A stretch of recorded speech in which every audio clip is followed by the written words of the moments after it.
வணக்கம் மக்களே, welcome to the adventure show. இன்னைக்கு ஷோ நம்ம பார்க்க போறது வில் அப்படின்ற தமிழ் மூவியோட ரிவ்யூ. இந்த படத்தோட டைட்டிலுக்கு ஏத்த மாதிரியே ஒரு பெரிய மனுஷனோட உயில், அந்த உயிலை சுத்தி நடக்கக்கூடிய ஒரு கோர்ட் கேஸ் அப்படின்ற மாதிரி தான் இந்த கதை போகுது.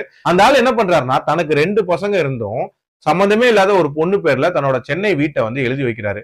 எதுக்காக அப்படி பண்ணாரு, அந்த பொண்ணுக்கும் இவருக்கும் என்ன சம்பந்தம், அண்ட் இதை சுத்தி நடக்கிற அந்த கேஸ் எப்படி போகுது, டுவர்ட்ஸ் எண்ட் என்ன ஆகுதுன்ற மாதிரியான சில விஷயங்களை சொல்லக்கூடிய ஒரு படம் தான் இந்த படம். இப்போ ஒரு பெரிய மனுஷன் சம்பந்தமே இல்லாத ஒரு பொண்ணு பேர்ல சொத்து எழுதி வைக்கிறான். எதுக்காக அதை பண்ணுவான் அப்படின்னு உங்களுக்கு கெஸ் பண்ண சொன்னா என்ன பண்ணுவீங்க? ஃபர்ஸ்ட் கெஸ்ஸே வந்து அந்த பொண்ணுக்கும் அந்த நபருக்கும் ஏதோ ஒரு தொடர்பு இருக்குன்னு தானே.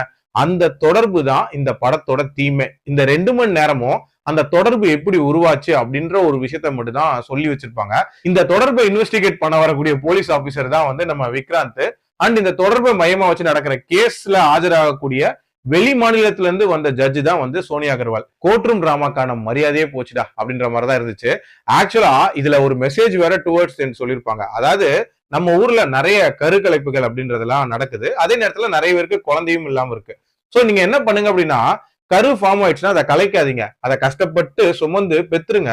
பெத்ததுக்கு அப்புறமாட்ட அந்த குழந்தைய வந்து இல்லாதவங்களுக்கு கொடுத்துருங்க, அவங்க வளர்த்துப்பாங்க.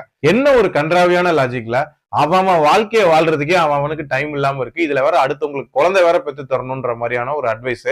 ஓவரால் என்ன பொறுத்த வரைக்கும் ஸ்கிப் அப்படின்னு தான் சொல்லுவேன். என்னோட ரேட்டிங் வந்து 2 out of 5. அடல்ட் கண்டென்ட்டை பொறுத்த வரைக்கும் இதுல மைல்டா சில சீன்ஸ் வருமே தவிர மற்றபடி பார்க்கலாம். மீண்டும் அடுத்த விமர்சனத்தில் சந்திக்கிறேன். நன்றி, வணக்கம்.